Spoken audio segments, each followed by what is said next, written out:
named Nikki who wanted these new mittens made from wool as white as snow.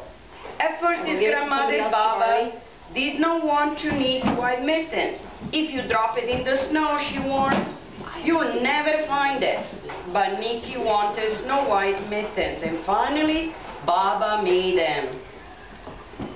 So off Nikki went, and it wasn't long until one of his new mittens dropped in the snow and was left behind. Emil. Where's the mole? Emil. Okay. Remember, you're an animal. Tunneling through along, discovered the mitten and burrowed inside. A snowshoe rabbit came hopping by. Who has a rabbit? Hop, hop, hop, hop. Hop, hop, hop, hop, hop, hop. He stopped for a moment to admire his winter coat, and then he wiggled in feet first. Next, a hedgehog came snuffling along. A hedgehog came snuffling along. A hedgehog. The mole and the rabbit were bumped and jostled until, not being ones to argue with someone covered with prickles, they made room. As soon as the hedgehog disappeared into the mitten, a big owl, attracted by the commotion, swooped down.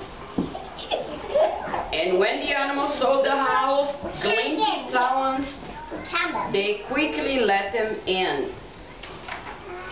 Up through the snow appeared a badger. A badger. He eyed the mitten and began to climb in. The mole, the rabbit, the hedgehog, and the owl were not pleased.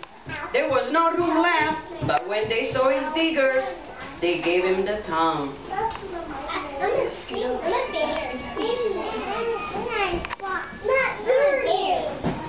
It started snowing, and a fox showed up. Just the sight of the cozy mitten made him feel drowsy. The fox poked his muzzle in. When the mole, the rabbit, and the hedgehog, and the owl, and the badger saw his shiny teeth, they gave the fox lots of room. A great bear lumbered by. He spied the mitten all plucked up. Not being one to be left out in the cold, he began to nose his way in. The animals were packed in as tightly as could be, but what animal will argue with a bear? The mitten swelled and stretched. Swelled and stretched. It was pulled and bulged to many times its size. But Baba's good knitting held fast. Along came a meadow mouse.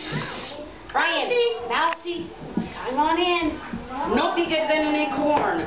She wriggled into one space left and made herself comfortable on top of the great bear nose.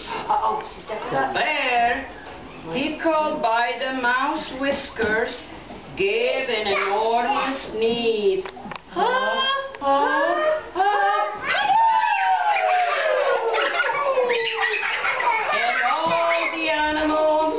Scattered in all the directions. Go, go, go, go, go.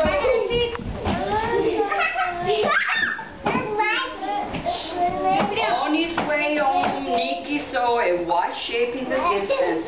It was the large mitten silhouette against the blue sky. As he ran to catch a snow white mitten, he saw Baba at the face. He saw Baba's face in the window. And he took his mitten back home.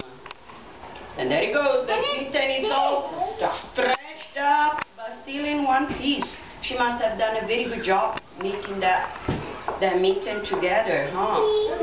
If it could stretch that much to contain all the animals. And that is, say with me, the end.